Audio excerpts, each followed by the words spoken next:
당장 손자 내려놓으세요. 냄새나는 할멈한테 안겨서 애가 병이라도 걸리면 어쩌려고요? 오지 마세요, 어머니. 이 꼴은 뭐예요? 그 소리가 아파트 32층 현관문 앞에 울려 퍼졌습니다. 저는 손에 든 낡은 보자기를 꽉 움켜쥐었습니다. 텃밭에서 캔 감자와 고구마에서 흙이 똑똑 떨어졌습니다. 며느리 박세진이 현관문을 반쯤만 열고 얼굴을 내민 채 저를 위아래로 훑어보고 있었습니다. 그녀의 눈에는 경멸이 가득했습니다. 그 눈빛이 제 가슴을 후볐습니다. 집에 손님들 오는데 이 꼴로 오시면 어떡해요? 처가 어른들이랑 친구들이 올 거예요. 시골에서 온 시어머니가 앉아 계시면 우리가 창피하다고요. 세진의 목소리는 낮았지만 날카로웠습니다. 마치 칼날 같았습니다. 저는 그 자리에 얼어붙었습니다. 손자의 돌잔치라고 들어서 새벽부터 밭에 나가 정성껏 캔 감자를 이렇게 거절당하는 겁니다. 그때 뒤에서 아들 준호가 나타났습니다. 세진의 어깨 너머로 제 아들의 얼굴이 보였습니다. 저는 아들의 눈을 똑바로 쳐다봤습니다. 하지만 준호는 고개를 돌렸습니다. 제 눈을 마주치지 않았습니다. 엄마, 다음에 봬요. 오늘은 좀 힘들어요. 준호의 목소리가 작았습니다. 떨리지도 않았습니다. 그저 귀찮다는 듯 던진 한마디였습니다. 저는 보자기를 문 옆 바닥에 조용히 내려놓았습니다. 거친 손이 떨렸지만 참았습니다. 그래. 짧게 대답하고 몸을 돌렸습니다. 복도를 천천히 걸어 내려갔습니다. 뒤에서 문이 닫히는 소리가 들렸습니다. 쾅! 저는 멈추지 않았습니다. 엘리베이터 버튼을 눌렀습니다. 내려가는 엘리베이터 안에서 저는 거울에 비친 제 모습을 봤습니다. 흙 묻은 몸빼 바지, 낡은 점퍼, 구부정한 어깨, 영락없는 시골 노인이었습니다. 하지만 그들이 모르는 게 하나 있었습니다. 이 시골 노인이 누구인지 말입니다. 촌년이라고 무시당한 이 노인이 어떤 사람인지 오늘 제대로 가르쳐 주겠습니다. 이 영상이 마음에 드신다면 구독과 좋아요 부탁드립니다. 항상 건강하시고 행복하세요. 안녕하세요. 저는 65살 이명숙입니다. 지금부터 제가 들려드릴 이야기는 평생을 자식에게 바친 어미가 어떻게 마지막 선택을 하게 되었는지에 관한 이야기입니다. 세상 사람들은 저를 경기도 외곽에서 텃밭이나 가꾸는 힘없는 노인으로 알고 있습니다. 며느리도 사돈도 심지어 제 아들까지도 그렇게 믿고 있습니다. 하지만 그들이 모르는 사실이 하나 있습니다. 저는 자산 2천억 원 규모의 대한부동산 그룹 회장입니다. 서울 강남의 아파트 단지 12곳을 소유한 오너입니다. 제가 왜 이런 거짓말을 하며 살아왔는지 그 이야기를 들려드리겠습니다. 경기도 외곽의 허름한 농가주택, 그곳이 제가 15년째 숨어 살고 있는 곳입니다. 매일 새벽 닭이 울기도 전에 일어납니다. 흙 묻은 몸빼 바지를 입고 늘어난 티셔츠를 걸치고 텃밭으로 향합니다. 상추잎에 맺힌 이슬을 털어내고 고추 겨순을 따내고 토마토 지지대를 다시 세웁니다. 영락없는 시골 할머니의 모습입니다. 동네 사람들은 저를 명숙이 할매라고 부릅니다. 가끔 깻잎 한 봉지 나눠주면 고맙다며 허리를 굽히는 그런 평범한 노인으로 알고 있습니다. 하지만 텃밭일이 끝나면 저는 다른 사람이 됩니다. 낡은 앞치마 주머니 속에서 최신형 스마트폰을 꺼냅니다. 화면에 뜨는 건 주가 그래프와 결제 문서들입니다. 저는 구수한 사투리를 버리고 날카로운 표준어로 전화를 겁니다. 김전무, 이번 분기 임대료 인상률 보고서 다시 가져와요. 계산이 3% 차이 나요. 전화를 끊으면 다시 시골 노인으로 돌아갑니다. 이 이중 생활을 15년째 하고 있습니다. 왜 이런 거짓말을 시작했는지 지금도 가끔 스스로에게 묻습니다. 15년 전의 일입니다. 제 사업이 급성장하던 시기였습니다. 서울 강남 일대의 땅을 사들이고 아파트 단지를 개발하고 부동산 유통까지 손을 뻗었습니다. 돈이 물 밀려오듯 들어왔습니다. 하지만 그 돈이 제 아들을 망치고 있다는 걸 깨달았습니다. 아들 준호는 대학에서 공부는 뒷전이고 고급 외제차를 끌고 다니며 유흥에 빠져 있었습니다. 친구들에게 수천만 원씩 쏘고 해외여행은 1등석만 고집했습니다. 엄마가 부자니까 내 인생은 편할 거라는 착각에 젖어 있었습니다. 저는 결심했습니다. 아들을 강하게 키우려면 시련을 줘야 한다고. 그래서 거짓말을 꾸몄습니다. 사업이 망했다. 빚쟁이에게 쫓기고 있다. 시골로 숨어야 한다.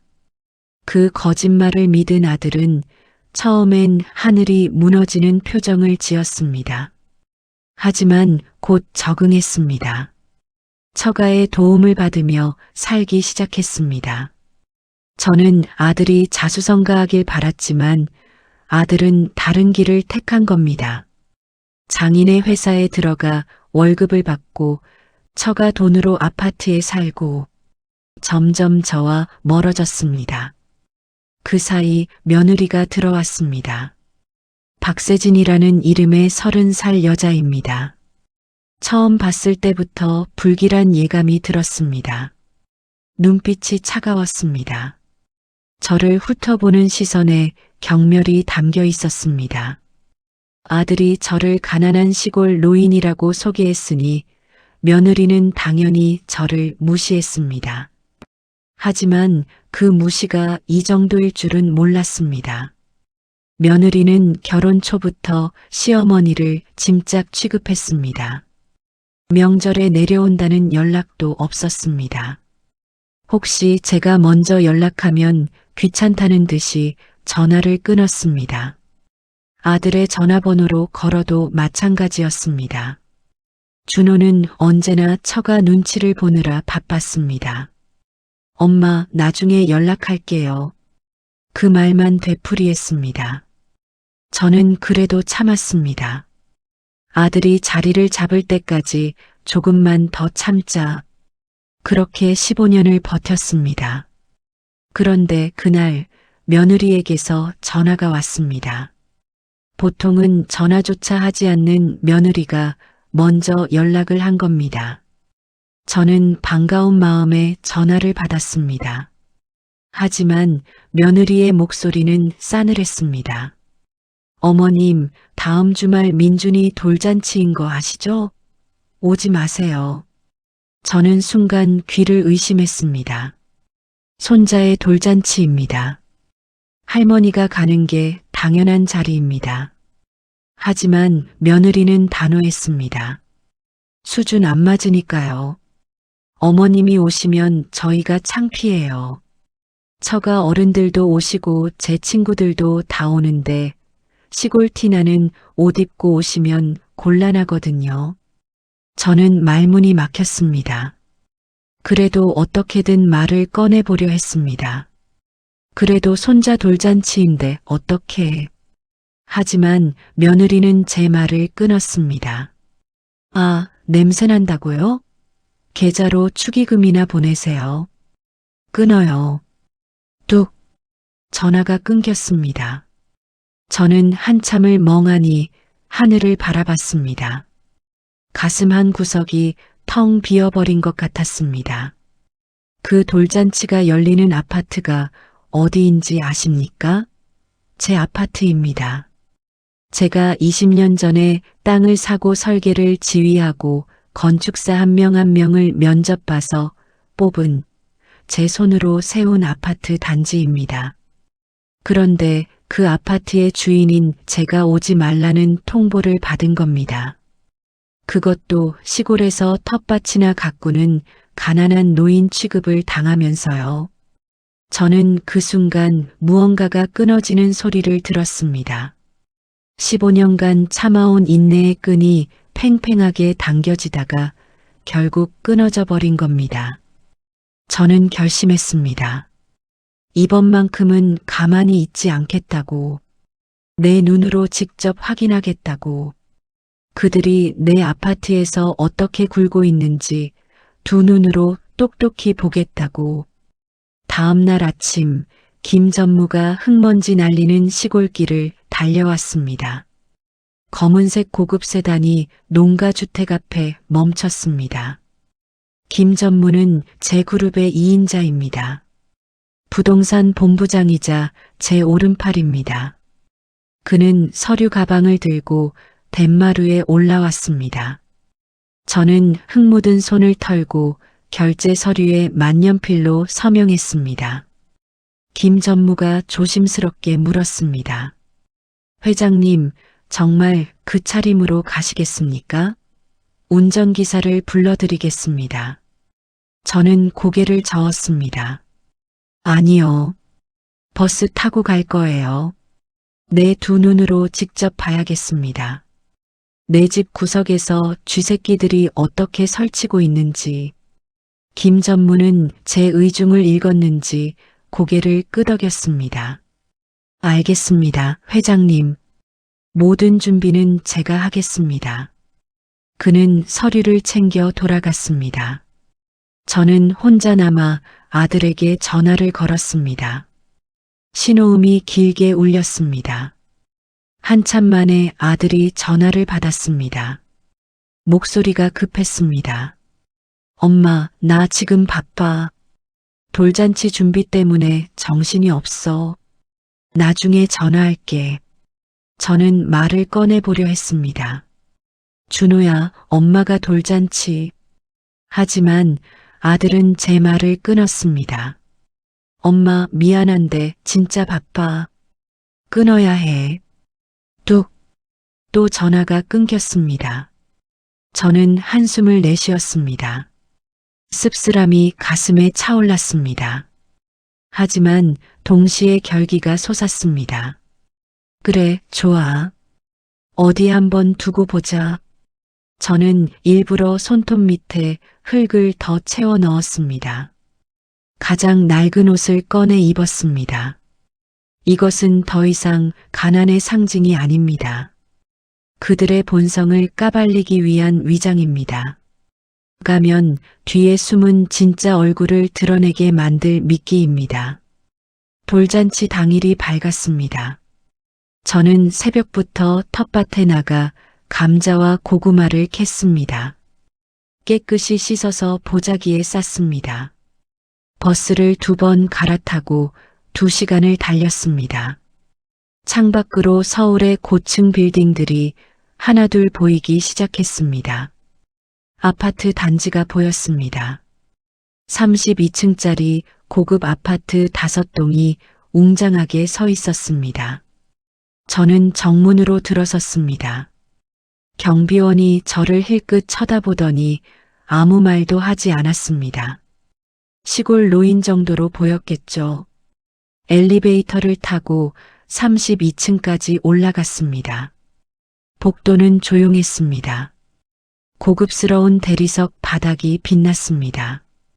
저는 3202호 앞에 섰습니다. 안에서 웃음소리가 들렸습니다. 음악 소리도 들렸습니다. 저는 초인종을 눌렀습니다. 띵동. 잠시 후 며느리 세진이 문을 열었습니다. 그녀는 화려한 원피스를 입고 있었습니다. 고급 액세서리를 걸치고 있었습니다. 저를 보자마자 그녀의 얼굴이 굳었습니다. 오시지 마시라니까, 어머니. 이 꼴은 뭐예요? 그렇게 전 쫓겨났습니다. 손자의 돌잔치에서 제가 소유한 아파트에서 제 며느리에게 쫓겨난 겁니다. 저는 엘리베이터를 타고 1층으로 내려왔습니다. 아파트 단지 벤치에 앉았습니다. 보자기를 무릎 위에 올려놓고 하늘을 봤습니다. 구름이 천천히 흘러갔습니다. 1시간이 지났습니다. 2시간이 지났습니다. 돌잔치가 끝날 시간이었습니다. 저는 다시 32층으로 올라갔습니다. 초인종을 눌렀습니다. 이번에는 아들 준호가 나왔습니다. 엄마, 왜 아직 여기 있어요?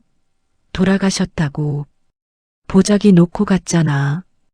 받으러 왔어. 준호가 보자기를 들고 나와 제 손에 쥐어줬습니다. 고마워요, 엄마. 감자 잘 먹을게요. 다음에 봬요. 문이 닫혔습니다. 쾅! 저는 보자기를 들고 복도를 걸었습니다. 하지만 엘리베이터를 타는 대신 비상계단 쪽으로 향했습니다. 비상계단 문을 열고 들어갔습니다. 그 어두운 계단에서 저는 주머니에서 핸드폰을 꺼냈습니다. 사투리를 지우고 표준어로 전화를 걸었습니다. 김전무.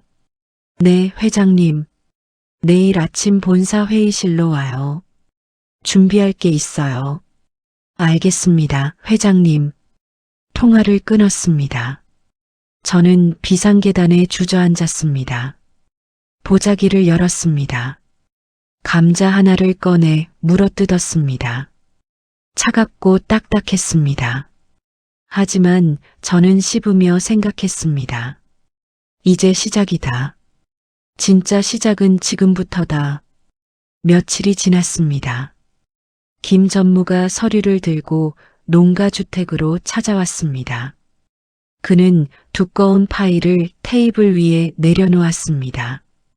회장님, 이게 준호 씨가 사는 아파트 단지 등기부등본입니다. 내 소유지? 네. 15년 전에 매입하신 땅입니다. 현재 1200세대가 입주해 있고 전부 회장님 소유입니다. 저는 서류를 천천히 넘겼습니다.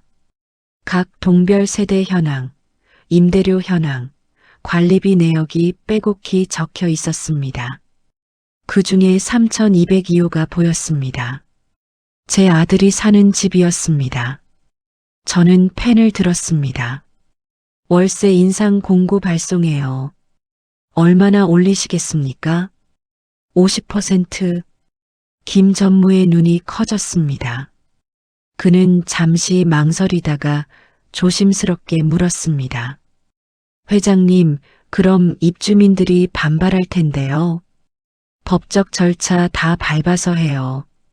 계약서상 인상 조항 있죠? 네, 있습니다. 그럼 진행해요. 일주일 내로 전 세대에 공문 발송하세요. 김 전무가 고개를 숙였습니다. 알겠습니다, 회장님. 일주일 후 예상대로 전화가 왔습니다. 아들 준호였습니다. 목소리가 다급했습니다. 엄마, 큰일 났어요.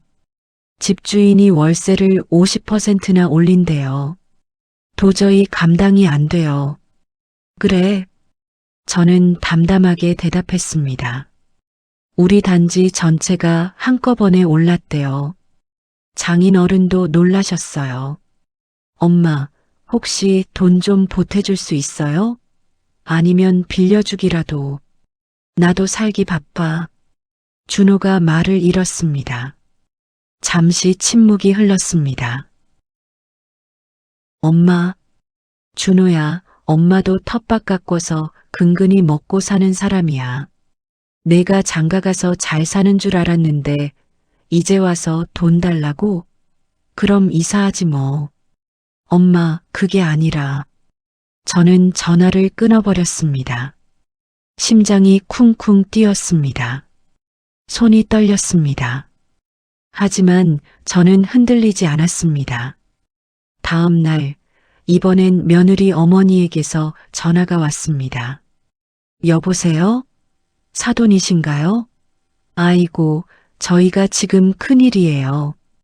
아파트 월세가 갑자기 올라서요. 사돈댁에서 돈 좀 보태주실 수 있나요? 목소리가 높고 급했습니다. 하지만 저는 차갑게 대답했습니다. 없어요. 예, 없다니요? 그래도 준호가 어려우면 나도 텃밭 가꿔서 먹고 사는 사람이에요. 내가 무슨 돈이 있어요? 하지만 미안하지만 내 형편도 어려워요. 준호는 준호 인생이고 나는 나예요. 저는 전화를 끊었습니다. 한 달이 지났습니다. 준호 가족이 이사를 했습니다. 서울 외곽의 작은 빌라로 옮겼습니다. 아들이 전화를 걸어왔습니다. 엄마, 우리 이사했어요. 그래. 경기도 쪽이에요. 월세가 싸서요. 그래. 주소 보낼게요. 됐어. 필요 없어. 준호가 잠시 침묵했습니다. 엄마, 화난 거예요? 아니. 그럼 왜 이러세요? 저는 한숨을 내쉬었습니다. 준호야, 엄마가 언제까지 너 걱정해줘야 하니? 너 장가가서 애도 낳았잖아. 이제 내 인생은 내가 알아서 살아야지. 통화를 끊었습니다. 계절이 바뀌었습니다. 가을이 왔습니다. 준호는 연락하지 않았습니다. 저도 연락하지 않았습니다. 김 전무가 정기적으로 보고를 올렸습니다. 회장님, 준호 씨가 다니던 회사가 구조조정에 들어갔습니다. 그래요? 네. 장인 어른 회사도 어렵다고 합니다. 저는 창밖을 바라봤습니다. 눈이 내리고 있었습니다. 그냥 내버려둬요. 회장님, 그래도 준호 씨를 우리 계열사로. 아니요. 내버려 두라니까요. 김 전무는 더 이상 말하지 않았습니다. 봄이 왔습니다. 3월의 어느 날 농가주택 마당에 낡은 소형차 한 대가 멈춰 섰습니다. 저는 텃밭에서 일하고 있었습니다. 차 문이 열리고 준호가 내렸습니다. 그의 모습은 많이 변해 있었습니다. 얼굴이 수척했습니다. 정장 대신 낡은 점퍼를 입고 있었습니다. 엄마, 준호가 조심스럽게 다가왔습니다. 저는 일어나지 않았습니다. 고구마 줄기를 만지작거렸습니다. 왜 왔어? 엄마, 나 회사 잘렸어요. 목소리가 떨렸습니다. 하지만 저는 고개를 들지 않았습니다. 그래. 세진이 친정도 망했어요. 장인 어른 사업이 부도났대요. 엄마, 우리 정말 힘들어요. 아이도 있는데 앞으로 어떻게 살아야 할지. 준호의 목소리가 점점 작아졌습니다. 저는 손을 멈추고 아들을 똑바로 쳐다봤습니다. 나한테 뭘 기대하는데? 그래도 엄마잖아요. 저는 다시 고구마 줄기를 만졌습니다. 준호야. 네. 나도 늙었어. 텃밭 가꿔서 근근히 먹고 사는 늙은이한테 뭘 바라냐? 엄마. 돌아가. 준호가 한참을 서 있었습니다. 말없이 서 있었습니다. 하지만 저는 그를 쳐다보지 않았습니다. 결국 준호는 몸을 돌렸습니다. 차에 탔습니다. 시동을 걸었습니다. 차가 천천히 떠나갔습니다. 저는 일을 계속했습니다. 고구마 줄기가 축축하게 젖어 있었습니다. 어느새 이슬이 내려앉았습니다. 김 전무가 전화를 걸어왔습니다. 회장님, 준호 씨가 우리 계열사에 이력서를 넣었습니다. 떨어뜨려요. 네. 면접 기회도 주지 마세요. 김 전무가 잠시 침묵했습니다. 알겠습니다, 회장님. 여름이 왔습니다. 7월의 어느 날 준호가 다시 전화를 걸어왔습니다. 이번에는 목소리가 더 절박했습니다. 엄마, 세진이가 아파요. 병원 가. 돈이 없어요, 엄마. 제발. 보험 있잖아. 하지만 급한 수술이 필요하대요. 보험으로 안 되는 부분이. 저는 입을 다물었습니다. 준호가 울먹이는 소리가 들렸습니다. 엄마, 제발이요. 이번만 도와주세요. 할 수 있는 만큼 해. 엄마. 저는 전화를 끊었습니다. 손이 떨렸습니다. 가슴이 아팠습니다. 하지만 저는 흔들리지 않았습니다. 이것이 제가 선택한 길입니다. 며칠 후 며느리 세진이 전화를 걸어왔습니다. 처음이었습니다. 돌잔치 후 세진이 제게 직접 전화한 것은 어머님, 목소리가 낮고 힘이 없었습니다. 왜 전화했어? 죄송해요. 제가 너무 잘못했어요. 세진이 흐느꼈습니다. 전화기 너머로 울음소리가 들렸습니다. 어머님, 제발 저희 좀 도와주세요. 제가 무릎 꿇을게요. 제발. 세진아. 네, 어머님. 너희가 나한테 어떻게 했는지 기억하니?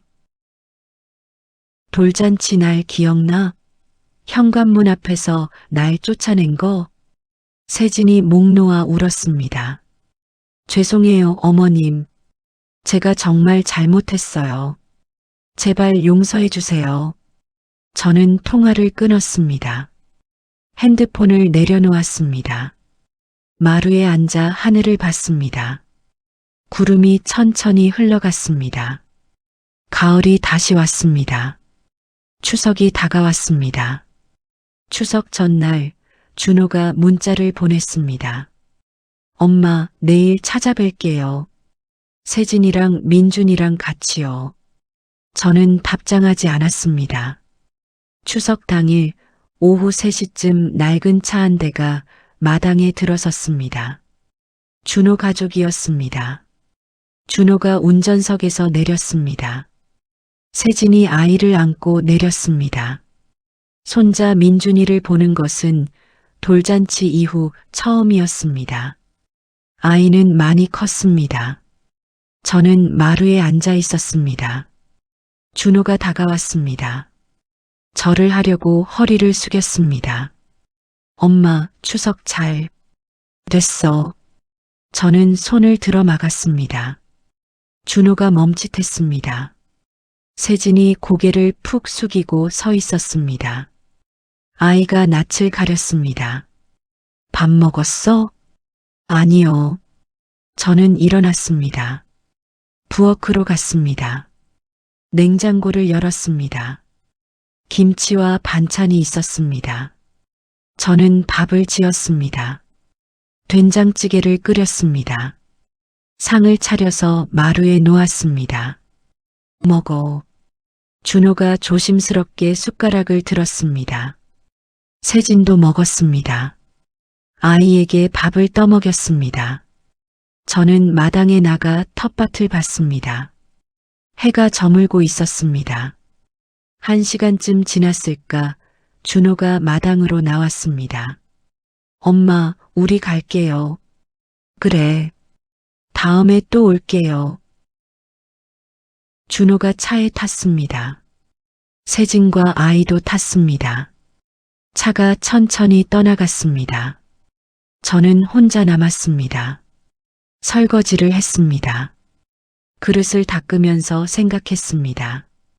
이게 맞는 걸까? 김 전무가 전화를 걸어왔습니다. 회장님, 준호 씨가 택배 상하차 일을 시작했다고 합니다. 그래요? 네. 세진 씨도 마트에서 계산원으로 일한다고 합니다. 회장님, 이제 도와주시는 게 어떻겠습니까? 너무 힘들어하는 것 같은데. 아니요. 하지만 내버려둬요. 스스로 일어서야죠. 김전무는 더 이상 말하지 않았습니다. 겨울이 왔습니다. 12월의 어느 날 김전무가 서류를 들고 찾아왔습니다. 회장님, 준호 씨가 사는 지역에 물류센터를 신축하시겠다고요? 네. 직원 200명 규모입니다. 정규직으로 채용 예정이고요. 모집 공고네요. 공정하게 서류 전형하고 면접 보세요. 준호 씨도 지원할 수 있을까요? 당연하죠. 다른 사람들이랑 똑같이 심사하면 돼요. 김 전무가 고개를 숙였습니다. 알겠습니다, 회장님. 봄이 또 왔습니다. 3월 어느 날 준호가 전화를 걸어왔습니다. 목소리가 밝았습니다. 엄마, 나 취직했어요. 그래, 물류센터예요. 정규직이에요. 엄마, 정말 기뻐요. 축하해. 시급도 괜찮고 복지도 좋대요. 이제 좀 살 것 같아요. 저는 짧게 대답했습니다. 잘 됐네. 엄마, 다음 주에 갈게요. 선물 사갖고 갈게요. 됐어. 그냥 와. 통화를 끊었습니다. 저는 핸드폰을 내려놓고 창밖을 봤습니다. 벚꽃이 피기 시작했습니다. 김 전무가 보고를 올렸습니다. 회장님, 준호 씨가 물류센터에서 성실하게 근무하고 있습니다. 상사평가도 좋습니다. 그래요. 계속 지켜보시겠습니까? 네. 여름이 왔습니다. 준호가 찾아왔습니다. 이번에는 차가 조금 나아 보였습니다. 중고차지만 깨끗했습니다. 세진과 민준이도 함께 왔습니다. 준호가 과일 박스를 들고 왔습니다. 엄마, 이거 드세요. 고마워. 세진이 앞으로 나왔습니다. 고개를 깊이 숙였습니다. 어머님, 정말 죄송했어요. 제가 너무 잘못했어요. 저는 세진을 봤습니다. 그녀의 얼굴에 눈물이 흘렀습니다. 이제 됐어. 어머님, 이제 그만해.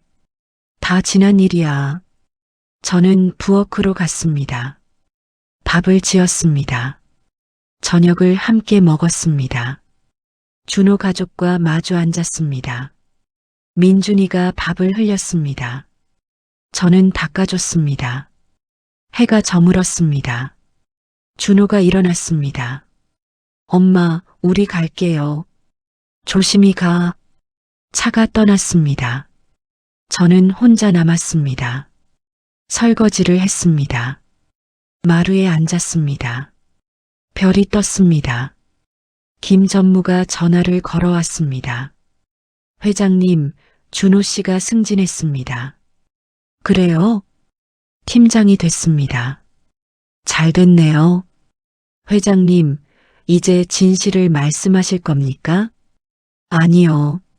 하지만 준호는 계속 모르고 살아야 합니다. 그게 나아요. 김 전무가 침묵했습니다. 알겠습니다, 회장님. 가을이 왔습니다. 추석이 다가왔습니다. 준호가 또 찾아왔습니다. 이번에는 쌀을 가져왔습니다. 20kg짜리 2포대였습니다. 엄마, 이거 드세요. 고마워. 준호가 쌀을 창고에 넣었습니다. 땀을 닦았습니다. 엄마, 나 이제 괜찮아졌어요. 회사도 안정됐고 세진이도 일 그만뒀어요. 아이 봐야 해서요. 그래, 잘 됐다. 엄마, 다 엄마 덕분이에요. 내가 뭘 했는데. 준호가 저를 봤습니다. 엄마가 날 버리지 않아서요. 힘들 때도 곁에 있어줘서요. 저는 대답하지 않았습니다. 준호는 안으로 들어갔습니다. 세진과 민준이가 기다리고 있었습니다. 저녁을 함께 먹었습니다. 준호가 말했습니다. 엄마, 우리 이사했어요. 좀 더 큰 데로요. 방 2개짜리요. 그래. 민준이가 커서 방이 필요하거든요. 저는 고개를 끄덕였습니다. 엄마는 계속 여기 사실 거예요? 응. 외롭지 않으세요? 괜찮아. 해가 졌습니다. 준호 가족이 떠났습니다. 저는 혼자 남았습니다. 김 전무가 보고서를 보냈습니다. 메일로 받았습니다. 준호의 월급 명세서가 있었습니다. 통장 잔액도 있었습니다. 민준이의 병원 기록도 있었습니다. 모두 정상이었습니다. 저는 파일을 닫았습니다. 창밖을 봤습니다. 눈이 내리기 시작했습니다. 겨울이 또 왔습니다. 설날이었습니다. 준호가 먼저 전화했습니다. 엄마, 우리 설날에 갈게요. 그래. 뭐 필요한 거 있어요? 없어. 준호 가족이 왔습니다. 민준이가 더 컸습니다. 이제 말을 또박또박 했습니다. 할머니, 민준이가 제게 달려왔습니다. 제 손을 잡았습니다. 작은 손이 따뜻했습니다. 준호가 웃었습니다. 엄마, 민준이가 할머니 되게 좋아해요. 그래. 세진이 상을 차렸습니다. 제 부엌에서 요리를 했습니다. 떡국을 끓였습니다. 함께 먹었습니다. 민준이가 떡국을 흘렸습니다. 저는 닦아줬습니다. 준호가 조심스럽게 말했습니다. 엄마, 우리 내년에는 엄마 모시고 살까요? 됐어. 하지만 민준이도 있고, 나 여기가 좋아. 가끔 오면 돼. 준호가 더 이상 말하지 않았습니다. 식사가 끝났습니다. 설거지를 했습니다. 세진이 도왔습니다. 어머님, 응, 저 정말 죄송했어요. 그때 일, 이제 됐다니까. 다 지난 일이야. 저는 그릇을 선반에 올렸습니다. 세진이 눈물을 닦았습니다. 해가 졌습니다. 준호 가족이 떠났습니다. 저는 혼자 남았습니다. 마루에 앉았을게. 핸드폰이 울렸습니다. 김 전무였습니다. 회장님, 네. 이제 은퇴하시는 겁니까?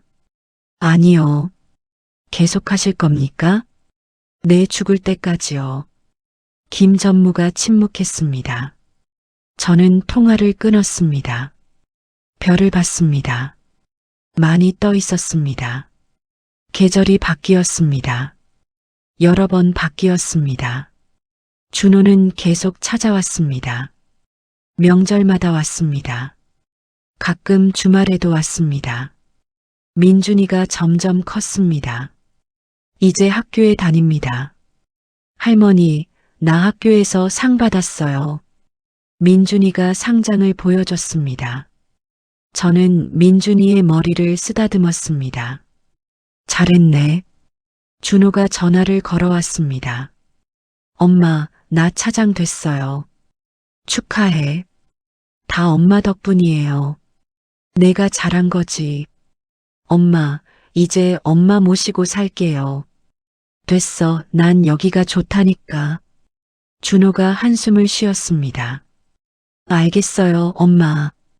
김 전무가 보고했습니다. 회장님, 준호 씨 연봉이 이제 8천만 원입니다. 그래요. 세진 씨도 파트타임으로 복직했습니다. 좋네요. 김 전무가 조심스럽게 물었습니다. 회장님, 정말 끝까지 말씀 안 하실 겁니까? 네. 준호 씨가 알면 얼마나 놀랄까요? 모르는 게 나아요. 자식이 부모 덕에 사는 게 좋은 게 아니에요. 스스로 일어서야죠. 김 전무가 대답하지 않았습니다. 저는 통화를 끊었습니다. 겨울이 왔습니다. 준호가 또 찾아왔습니다. 이번에는 차가 또 바뀌었습니다. 신차였습니다. 준호가 내렸습니다. 엄마, 차 샀어요. 그래. 할부로 샀는데 감당할 만해요. 좋겠다. 저녁을 함께 먹었습니다. 민준이가 물었습니다. 할머니는 왜 혼자 살아요? 할머니가 좋아서. 외롭지 않아요? 아니, 민준이가 저를 안았습니다. 할머니 사랑해요. 저는 민준이를 안았습니다. 작은 몸이 따뜻했습니다. 해가 졌습니다. 준호 가족이 떠났습니다. 저는 혼자 남았습니다. 마루에 앉아서 별을 봤습니다. 핸드폰을 꺼냈습니다.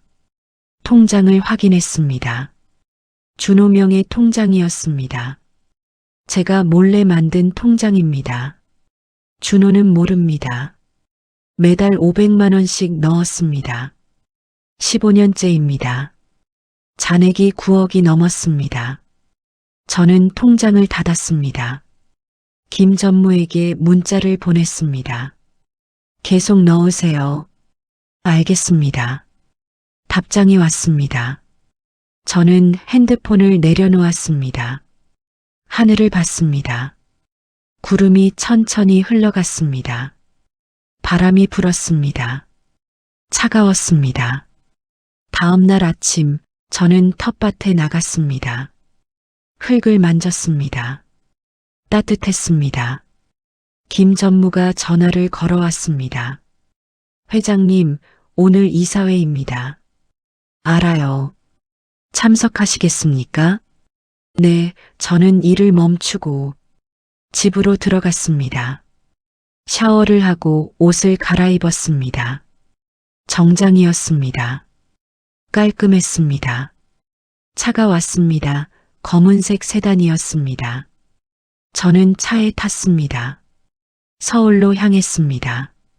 고층 빌딩 앞에 섰습니다. 엘리베이터를 타고 25층으로 올라갔습니다. 회의실에 사람들이 기다리고 있었습니다. 회장님, 모두 일어났습니다. 고개를 숙였습니다. 저는 자리에 앉았습니다. 회의가 시작되고 보고가 이어졌습니다. 결제가 진행됐습니다. 회의가 끝난 후 저는 일어나서 창밖을 봤습니다.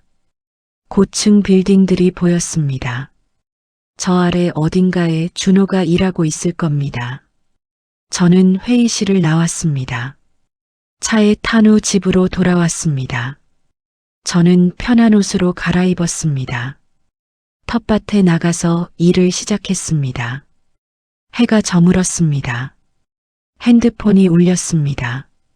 준호였습니다. 엄마, 나 이번 주말에 갈게요. 그래. 민준이가 할머니 보고 싶대요. 그래. 준호가 웃었습니다. 엄마 사랑해요. 저는 짧게 대답했습니다. 알았어. 통화가 끝났습니다. 저는 핸드폰을 내려놓았습니다. 하늘을 봤습니다. 별이 뜨기 시작했습니다. 바람이 불었습니다. 시원했습니다. 저는 마루에 앉아서 차를 마셨습니다. 따뜻했습니다. 여러 해가 지났습니다. 준호는 계속 찾아왔습니다. 민준이가 중학생이 됐습니다. 준호가 부장이 됐습니다. 세진이 정규직으로 전환됐습니다. 저는 여전히 농가에 살고 텃밭을 가꿨습니다. 아침마다 일어나 흙을 만졌습니다. 김 전무는 계속 보고를 올렸습니다. 저는 계속 결제했습니다. 준호는 여전히 제가 누구인지 몰랐습니다. 자기가 일하는 물류센터가 누구 건지 몰랐습니다. 자기 통장에 돈이 쌓이고 있다는 것도 몰랐습니다. 그리고 저는 그게 좋았습니다. 준호가 스스로 일어섰다고 믿는 게 좋았습니다. 자기 힘으로 가족을 먹여 살린다고 자랑스러워하는 게 좋았습니다. 어느 날 저녁 준호가 또 찾아왔습니다. 이번에는 혼자였습니다. 민준이는 학원에 갔다고 했습니다. 세진이는 야근이라고 했습니다. 엄마, 할 말이 있어요. 준호가 마루에 앉았습니다. 저는 차를 끓여서 건넸습니다. 뭔데? 엄마, 사실은 제가 알고 있어요. 저는 손을 멈췄습니다. 뭘? 엄마가 대한부동산 그룹 회장님이신 거요.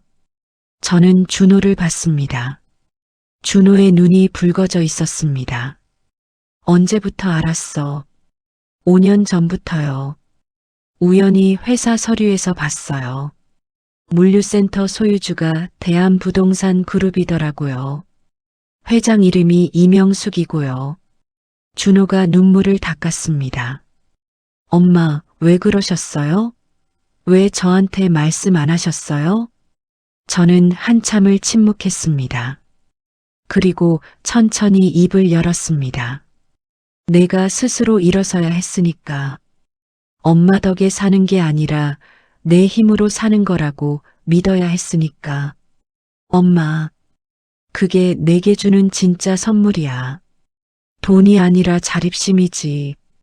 준호가 바닥에 엎드렸습니다. 울음을 터뜨렸습니다. 저는 아들의 어깨를 쓰다듬었습니다. 이제 알았으니 됐어. 하지만 아무것도 달라지는 건 없어. 너는 계속 내 힘으로 살아야 해. 네, 엄마. 민준이한테도 말하지 마. 세진이한테도 말하지 마. 알겠어요. 준호가 고개를 들었습니다. 눈물 범벅이 된 얼굴로 웃었습니다. 엄마, 고마워요. 정말 고마워요. 저는 아들을 안았습니다. 오랜만에 안았습니다. 따뜻했습니다. 그날 밤 준호가 돌아간 후 저는 혼자 마루에 앉았습니다. 별을 봤습니다. 많이 떠 있었습니다. 이제 제 이야기는 정말 끝났습니다. 15년을 참고 견뎌온 어머니의 이야기. 촌년이라고 무시당했지만 끝까지 버텨낸 이야기. 그리고 무엇보다 아들을 제대로 키워낸 이야기입니다. 면회는 계속됩니다. 송금도 계속됩니다. 구조는 유지됩니다. 하지만 이제는 준호도 알고 있습니다. 그리고 그것으로 충분합니다. 오늘 제 이야기는 여기서 끝입니다.